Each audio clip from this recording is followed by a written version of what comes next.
ইতিহাসে MA BEd পাশ করেও জুতো সেলাই করে সংসার চালাচ্ছেন সুন্দরবনের এক যুবক। তার নাম সুভাষচন্দ্র দাস। এ এক অন্য সুভাষ। উচ্চশিক্ষিত হয়েও আজও মেলেনি চাকরি। সেই জন্য জুতো সেলাই করে সংসার চালানো এ এক শিক্ষিত যুবকের সংগ্রামের কাহিনী। তবে তার জুতো সেলাই আজকের থেকে নয়।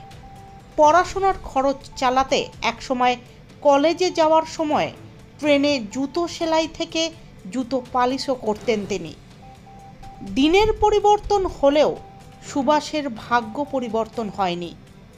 এখনও রাস্তার পাশে বসে জুতো পালিশ করেন এমএ বিএড পাশ করা সুভাষচন্দ্র দাস।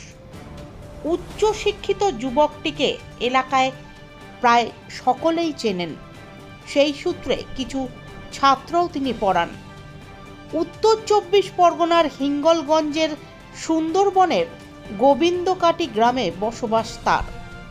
রবীন্দ্রভারতী বিশ্ববিদ্যালয় থেকে ইতিহাস বিভাগ নিয়ে এমএ পাশ করে সুভাষ।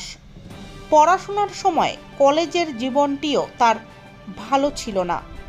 পড়াশোনা সূত্রে বারাসাতে এক ভাড়া বাড়িতে থাকতেন তিনি, কিন্তু পড়াশোনার খরচ চালাতে তাকে জুতো সেলাই জুতো পালিশ করতে হতো। ভাড়া বাড়িতে থাকা কর্তার কাছে এই খবর পৌঁছলে তিনি অন্যত্র থাকার কথা বলে দেন। তারপরে বেশ কয়েকদিন প্ল্যাটফর্মেই কাটে সুভাষের। সুভাষ জানায় 2016 সালের উচ্চ মাধ্যমিকের টেট পরীক্ষায় সফল সে। আইনি জটে আটকে নিয়োগ, তবে পুজোর আগে সেই জট কাটতে পারে। এবার কি তবে সুদিন ফিরবে?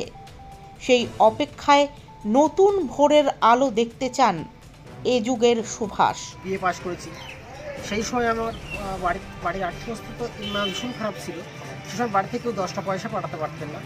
তো সে সময় আমি ওই ট্রেনে জুতো পালিশ করে পাড়ায় ঘুরে জুতোর বাক্স নিয়ে ইনকাম করে সেই টাকা দিয়ে আমি পড়াশোনা করতাম। তারপর একটা ঘটনা ঘটেছিল। তারপর একটা ঘটনা ঘটেছিল। আমি যে ঋষি সম্প্রদায়ের ছেলে এবং এই কাজ করে খাই, এই জিনিসটা আমি যে বাড়িতে থাকতাম সেই বাড়িওয়ালা কিন্তু জানতেন না।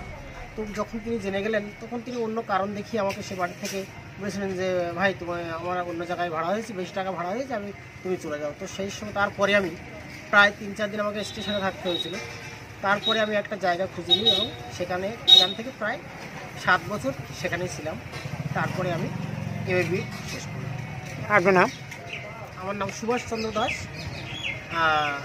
হিঙ্গলগঞ্জ, দক্ষিণ গোবিন্দকাটি।